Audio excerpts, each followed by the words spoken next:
បងប្អូនថ្ងៃនេះខ្ញុំមកនិយាយតាក់ទងនឹងរឿងចំកែបតិចបងប្អូនហ្នឹងហើយនេះយើងនិយាយតាក់ទងនឹងមេពូជណាបងប្អូនមេពូជអានេះមានឈ្មោះមានញីនេះយើងចំប្រកាត់កូនម្ដងវា6ខែយើងប្រកាត់បានម្ដងហើយនេះយើងដាក់ចំណីឲ្យស៊ីមួយថ្ងៃតែម្ដងបានអាមេធំហ្នឹងអានេះទូភ្ញាស់កាលណាយើងភ្ញាស់យើងយកវាមកប្រកាត់ហើយយើងចាក់ជាភ្លេងសប្បនិមិត្តយើងចាក់យកបាសមួយមកយើងចាក់ដូចជាផ្គរលាន់ក្រោយមកហើយយើងប្រើអត់ទៅយោសាច់ទឹកទៅយោសាច់ទឹកនេះបងប្អូនទៅយោនេះសាច់ទៅយោសាច់ទឹកនេះហ្នឹងពេលយើងប្រកាត់វាយើងប្រើទៅយោសាច់ទឹកហ្នឹងហើយកូនវាតើវាធំយ៉ាងដែលណាថាវាឈូដៃឈូជើងអស់ចេញជារូបរាងអាហ្នឹងយើងចាប់ដើមយកវាមកដាក់ក្នុងអាងនេះយើងដាក់វាបានដូចជាមួយអាទិត្យវារៀងធំ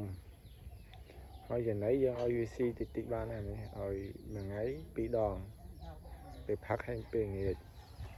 នោះបងប្អូននោះទូច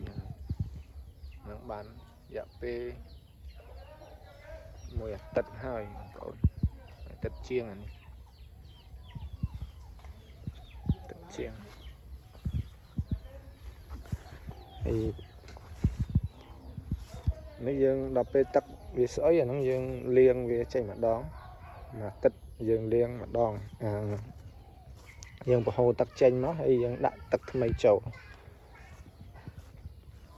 នេះអាងរៀងធ្វើនោះកូនវាទៅបានអាយុបាន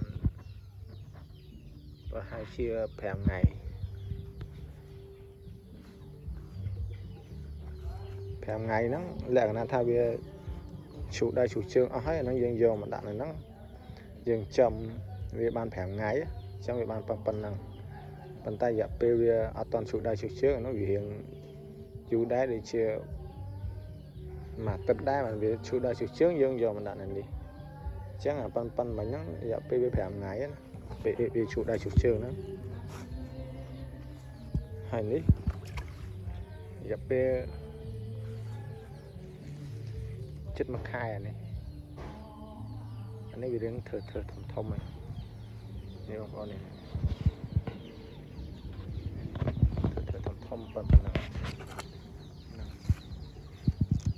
ហ្នឹងយើងឲ្យស៊ីចំណីមួយថ្ងៃ3 ដងទៅយើងឲ្យស៊ីវាផឹកពេលថ្ងៃវាងាយតែលក្ខណៈយើងឲ្យស៊ីវាតិចដែរអញ្ចឹងបងប្អូនអញ្ចឹងនឹងអរគុណខ្ញុំមានបទពិសោធន៍ជួយចែករំលែកតែប៉ុណ្ណឹងអរគុណ